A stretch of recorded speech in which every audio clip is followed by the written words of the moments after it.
Okay, so going over the basics of this Illenium drop. So I'll play the initial drop and then I'll kind of explain what I did specifically around the main base. So first the drop.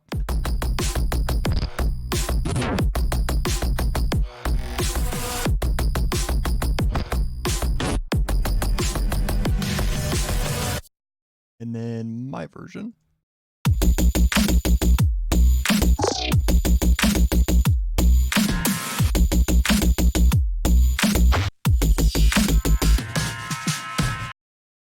So obviously not identical, but I feel like it's pretty close. So drums, pretty basic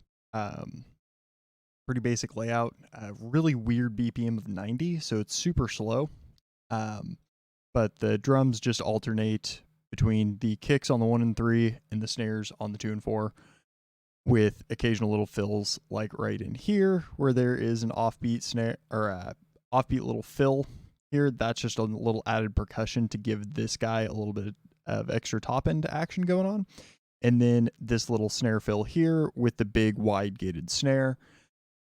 And then a down pitch snare right here, because I probably could have made something in a synth, but honestly a downshifted snare sounds pretty close to the original sample that is used right here.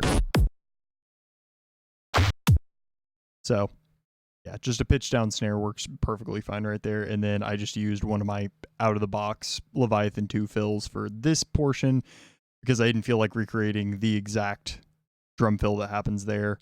Outside of that, we've got a couple of risers. I just took some random riser that I had that was in B, which is the key that this is in. It's in B minor, from at least as far as my shitty ears can hear. So just this random riser. And then again over here. Obviously he uses power chords. I am lazy and didn't feel like actually finding or actually creating a B major super saw for this. But obviously just a super saw. If you don't know how to make that, then I can't help you. The rest of this is just some background white noise-ish stuff, because I noticed there was a little bit in there. I've got that side chain to the bass and the drum track, so it just kind of peaks in every once in a while. Nothing groundbreaking there either. The bass itself, which is the meat of what this is, the bass itself is actually decently simple. It's predominantly just a sine wave bass. I will disable all of the stuff and then go through it to explain what everything's doing. So we'll start out with just our sine wave.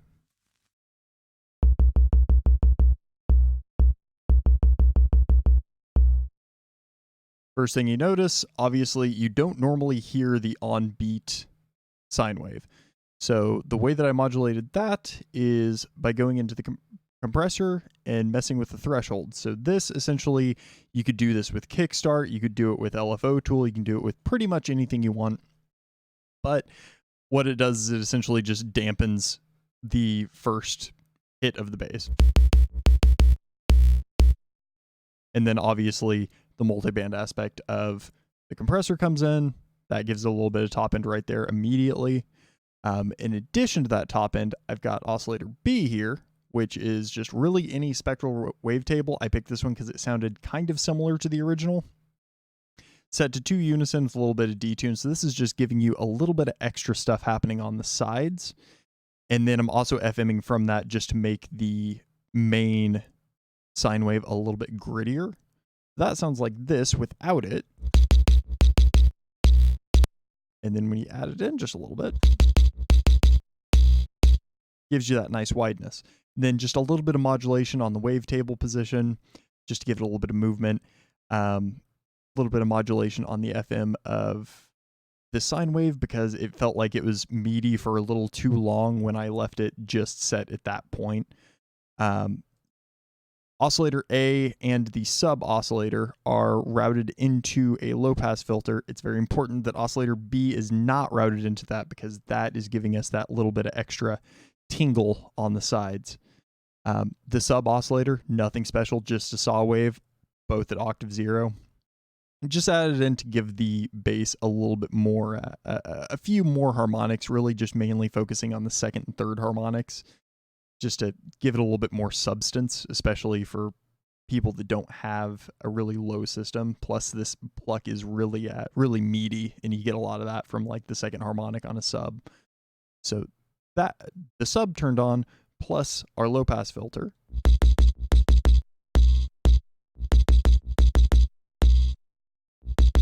So now it's starting to take a little bit more shape. Now, the one thing that's really obvious to me whenever I first heard this is the aliasing that's happening in the high end. And normally that comes from really, really shitty like SoundCloud codecs for streaming. But this is actually intentional in this one. So what that is downsampling the bass. So instead of just using, I could have used Ableton has their built-in, where is it? Their built-in Redux. Totally could have used that. That might have been what Illenium used for this. I was just trying to make this as out of the box Serum as I possibly could. But you can use the downsampling and bit reduction in that. But you can also use it in Serum. So Serum has built-in downsampling and bit reduction in here. So Res actually controls the bit reduction on things when it's set to sample hold, and the cutoff controls the downsampling. So I just kind of played the track at the same time as I made the patch to figure out where I wanted the downsampling to be at, and it works close enough. And for the bit reduction, I have that also set to the same plucky LFO, just to give it a little crunch on the first initial bit of the pluck, and then I just have it set to a 50% mix. Most of the mix on this, honestly, is controlled by this chorus that I have here in line, because I have it high pass filtered, and then just depending on how you vary the mix, that varies how far that downsampling comes through. So I'll play it without the chorus and then with the chorus.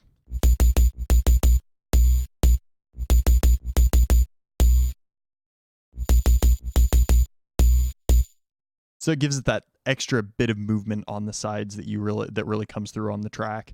I tried doing this also with Dimension and Hyperdimension.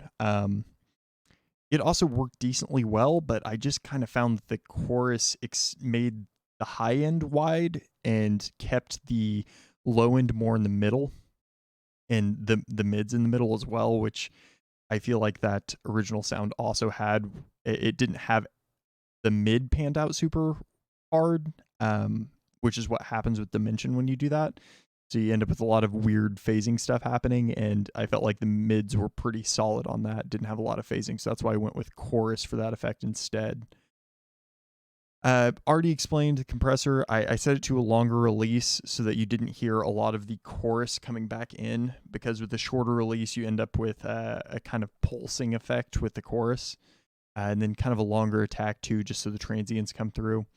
And then the distortion kind of helps really throw a little bit more punch to it as well. Again, LFO1 just going right to the drive just a tiny bit because it's on Signfold, and Signfold gets out of control and nasty sounding really quick. So I just have it set at 9%, and then it's just modulating it up 9, so it's just a tiny little bit, but it gives it a really nice plucky sound. So it goes. And you can make that as dirty or as not dirty as you want just by adjusting that, because everything kind of intermingles in this. So just slight adjustments can have really drastic changes in the sound. So for instance, we can bump this down to like 6.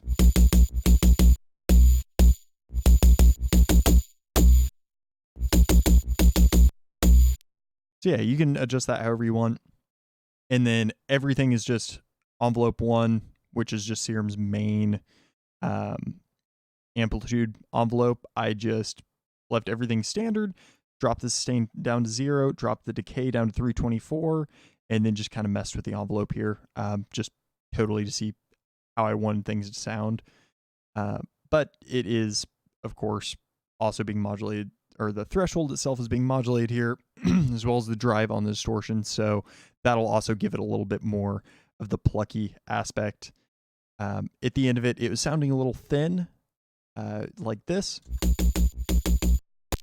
I wanted to give it a little loudness because it is EDM after all, so it's supposed to be loud. So I slapped a limiter on here because I'm a terrible human being and just set it to deep, gave it a little bit of gain, and just a smidge of compression.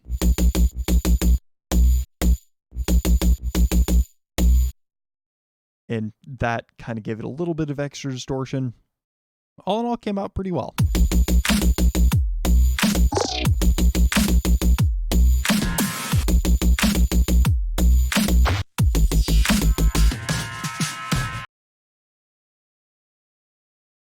Yep, that is it for this one.